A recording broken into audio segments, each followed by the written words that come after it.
जय हिंद साथियों, स्वागत है आपका चौबे की चौपाल में। और आज इस चौपाल में हम बात करेंगे भारत के सबसे बड़े अर्धसैनिक बल सीआरपीएफ के विषय में, जिसकी फुल फॉर्म है सेंट्रल रिजर्व पुलिस फोर्स। इसकी स्थापना की गई थी 27 जुलाई 1939 को। ब्रिटिश शासन के अंतर्गत इसका नाम था क्राउन रिप्रेजेंटेटिव पुलिस। उसके बाद 28 दिसंबर 1949 को इसका नाम सीआरपीएफ कर दिया गया। और सीआरपीएफ भारत के लिए एक बहुत महत्वपूर्ण फोर्स है, क्योंकि सीआरपीएफ की तैनाती भारत के विभिन्न क्षेत्रों में है। और सीआरपीएफ का काम भी बड़ा डाइवर्स है। सीआरपीएफ का मुख्यालय नई दिल्ली में स्थित है और इसके जो टॉप रैंक के जो ऑफिसर हैं वो डीजी कहलाते हैं। सीआरपीएफ का जो काम है वो कोई एक निर्धारित क्षेत्र में नहीं होता है, वह भारत की जो आंतरिक सुरक्षा व्यवस्था है उसको देखती है। और भारत में लॉ एंड ऑर्डर की सिचुएशन बनी रहे, इसमें भी सीआरपीएफ जो है वो हर राज्य की जो पुलिस है उसकी सहायता करती है। सीआरपीएफ के जवान जम्मू एंड कश्मीर में आतंकवादियों से लड़ने से लेकर के जो भारत में किसी भी प्रकार का कोई अगर बड़ा आयोजन हो रहा होता है उसको भी अच्छी तरीके से अगर संपन्न कराने के लिए हमारे सीआरपीएफ के जो जवान हैं उनका योगदान बहुत महत्वपूर्ण तरीके से रहता है। जैसे कि अगर भारत में इलेक्शन हो रहे होते हैं, चाहे सेंट्रल के हों चाहे किसी स्टेट के इलेक्शन हो, वहाँ पर भी सीआरपीएफ मौजूद रहती है ताकि जो इलेक्शन है वो फेयर तरीके से हो और वहाँ पे किसी प्रकार का वायलेंस ना हो सके। इसके अलावा अगर जैसे किसी वीवीआईपी को सिक्योरिटी देनी है उसमें भी सीआरपीएफ मौजूद रहती है। और जम्मू एंड कश्मीर में आतंकवादियों से लड़ना हो वहाँ पर भी हमारे सीआरपीएफ के जवान डिप्लॉय रहते हैं। अगर भारत में किसी भी प्रकार से अगर कहीं पर कोई राइट्स हो जाते हैं या अशांति अगर फैल रही है कहीं पर क्षेत्र में तो उसको कंट्रोल करने के लिए भी सीआरपीएफ के जवान वहाँ डिप्लॉय किए जाते हैं। उसमें सीआरपीएफ के अंदर ही एक बटालियन होती है आरएएफ के नाम से, जिसको रैपिड एक्शन फोर्स कहा जाता है, वो सीआरपीएफ का ही हिस्सा होती है। अक्सर कहीं दंगा अगर होता है या कहीं पर शांति व्यवस्था भंग हो रही होती है तो उन चीज़ों को कंट्रोल करने के लिए आरएएफ की तैनाती की जाती है। जितने भी नक्सल प्रभावित क्षेत्र हैं वहाँ पर भी एंटी नक्सल ऑपरेशंस को सीआरपीएफ अंजाम देती है, या सीआरपीएफ की ही सिक्योरिटी में वहाँ पर जितने भी डेवलपिंग प्रोग्राम्स हैं वो चलाए जाते हैं। पीएफ की एक अपनी कमांडो बटालियन भी है जिसका नाम है कोबरा बटालियन, और इनकी जो विशेषता है वो जंगल वॉरफेयर है। और इसके अलावा भी अन्य प्रकार की जो कॉम्बैट उनकी विशेषताएं हैं कि वह हर प्रकार से सक्षम है। और जो भी एंटी नक्सल ऑपरेशंस होते हैं ज़्यादातर को कोबरा बटालियन ही लीड कर रही होती है। बटालियन के इन्हीं वीरतापूर्ण कार्यों के कारण आज भारत में धीरे धीरे जो नक्सल प्रभावित क्षेत्र हैं उनकी संख्या कम होती जा रही है और ज़्यादातर नक्सल सरेंडर कर रहे हैं और वो भी मेन स्ट्रीम में आने के लिए आगे की ओर बढ़ रहे हैं। तो हमारी सीआरपीएफ उनकी सहायता भी करती है उनको मेन स्ट्रीम में लाने के लिए।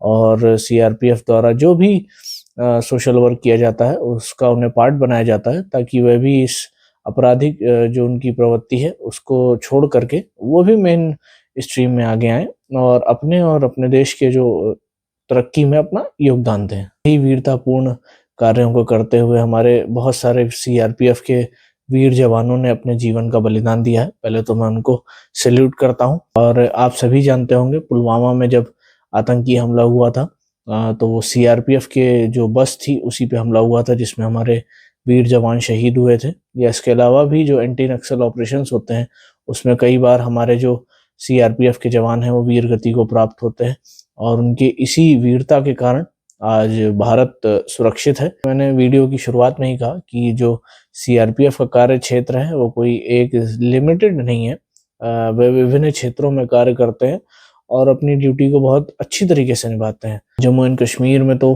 भारतीय सेना का एक बहुत अहम पार्टनर है सीआरपीएफ के हमारे जवान, क्योंकि कहीं पर भी कोई ऑपरेशन चल रहा होता है तो उसमें कॉर्डन में सीआरपीएफ की जो टीम है उसको ज़रूर लगाया जाता है। अगर कश्मीर से धीरे धीरे आतंकवाद खत्म होता जा रहा है, वहाँ पर शांति का माहौल बढ़ता जा रहा है, उसमें सीआरपीएफ और उसके जो वीर जवान हैं उनका बहुत बड़ा योगदान है।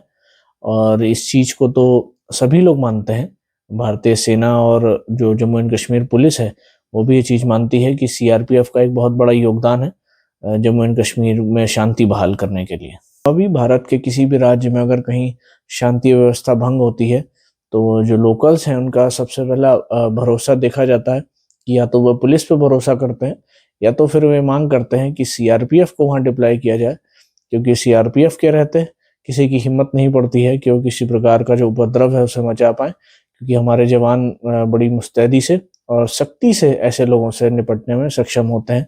और सीआरपीएफ में महिला बटालियन भी होती हैं जो अपने कार्य को उसी तरीके से अंजाम देती हैं जिस तरीके से बाकी जो बटालियन है उसको अंजाम देती हैं, और वह भी बेहद ही बहादुर और एक निडर सिपाही होती हैं।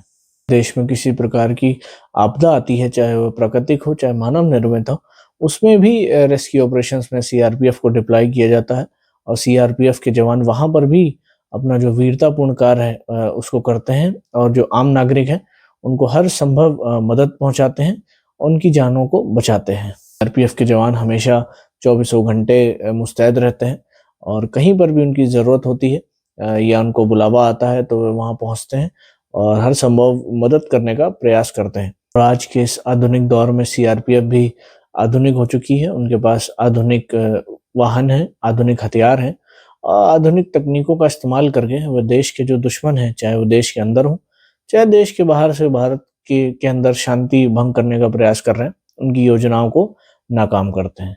तो बस इसी के साथ मैं अपनी इस वीडियो को समाप्त करूंगा।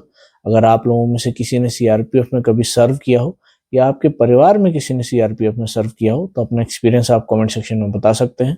बाकी मैं अपनी पूरी सीआरपीएफ को सैल्यूट करता हूं, और मैं यही आशा करूंगा कि वह ऐसे ही अपने देश के लिए अपना जो कर्तव्य है उसको निभाते रहेंगे। और आप लोगों को मेरा कंटेंट अच्छा लग रहा है तो प्लीज़ चैनल को सब्सक्राइब करिएगा, वीडियो को लाइक कीजिएगा और कमेंट सेक्शन में अपना प्यार दीजिएगा। धन्यवाद। जय हिंद।